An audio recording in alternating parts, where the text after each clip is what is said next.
kumabit ka. Tapos pag nahuli ka, sasabihin mo hindi mo sinasadya. Nang babae ka, ng lalaki ka. Tapos pag nahuli ka, sasabihin mo nagkamali ka lang. Hindi mo sinasadya. Seryoso ba? Cheating is not a mistake. It's a choice. Nagets nyo? Kapag nangabit ka, huwag mong sabihin hindi mo sinasadya. May chance kang umiwas pero di ka lumayo. May chance ka na sabihin sa partner mo, pero di mo pinaalam. May chance ka na hindi makipagkita, pero nakipagkita ka pa din ng hindi niya alam. May chance ka na hindi siya replyan, pero nireplyan mo pa din. May chance ka na hindi i-accept yung friend request niya, pero in-accept mo pa din. Alam mong yung taong yun magiging threat sa relationship mo, pero bakit ganun? Pinapasok mo pa din. Lahat ng desisyon na to, lahat to galing sa'yo. Meron kang choices Pinili mo yun. Kaya wag mo sasabihin na nagkamali ka lang, na hindi mo sinasadya. Kasi binigyan ka ng option para iwasan yun, pero pinili mo yung option na makakasira ng relasyon ng dalawa. Lahat ng maling desisyon na to, pwede ka naman talagang magkamali, pero isang beses lang. Pero kapag inulit mo pa rin yung mga gantong klaseng desisyon, tangina, iwan mo na lang yung partner mo. Kasi wala ka naman talagang kwenta. Kumbaga nakatatak na sa puso't isip mo na manloloko ka. Diba? You have all the choices in life, but you choose to cheat on your partner. Diba?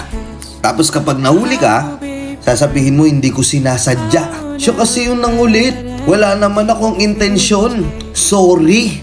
Ano sorry na lang? Kapag nag-cheat kayo, huwag kayong mag-sorry. Huwag kayong humingi ng tawad. Kasi ginusto nyo yun. Diba?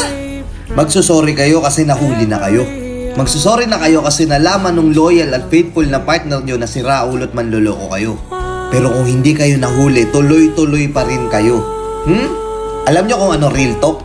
Yung mga babaero, yung mga nanlalalaki, yung mga taong na kumakabit, hindi sila takot mag-cheat. Alam nyo kung saan sila takot? Takot silang mahuli. Hanggat hindi nahuhuli yan, hindi magsusorry yan. Hanggat hindi nahuhuli yan, hindi niyan marirealize na mali yung ginawa niya, na may nasasaktan na siya. Paulit-ulit niyang gagawin yun.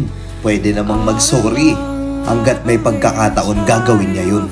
Ikaw naman, tanga ka din kasi. Paulit-ulit mong pinapatawad. Sa bagay, mahal mo kasi. Ganun talaga pag nagmamahal, no? Handang magpakatanga, handang magpakamartir. Umaasa tayo na magbabago yung partner natin. Na baka sakali, dahil nga nahuli natin sila, pag pinatawad natin sila, magbabago na sila. Ang problema, sinong nauubos? Ikaw. Oo, ikaw. Ikaw na walang ginawang pagkakamali sa relasyon nyo. Ikaw na puro pagmamahal lang yung binibigay mo sa kanila. Ikaw na tumatanggap ng sakit.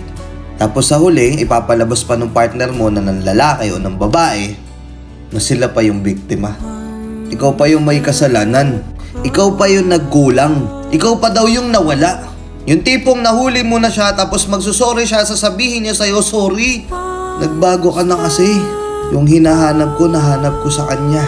Hindi ka na daw kagaya ng dati. Kaya naghanap siya ng iba. Galing.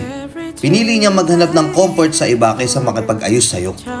Galing, di ba? Bumalik tayo sa umpisa. Na cheating is not a mistake, it's a choice. Pinili niya yun.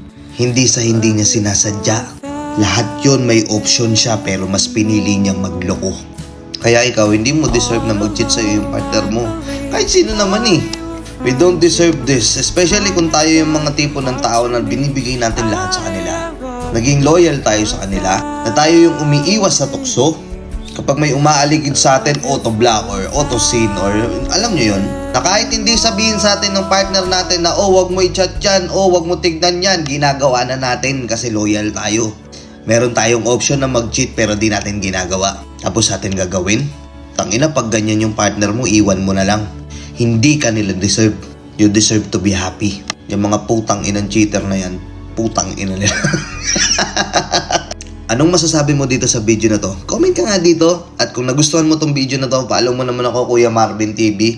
Ayun lang. Salamat sa suporta. Marami pa tayong ganong klaseng video. Thank you and peace out. Let's go.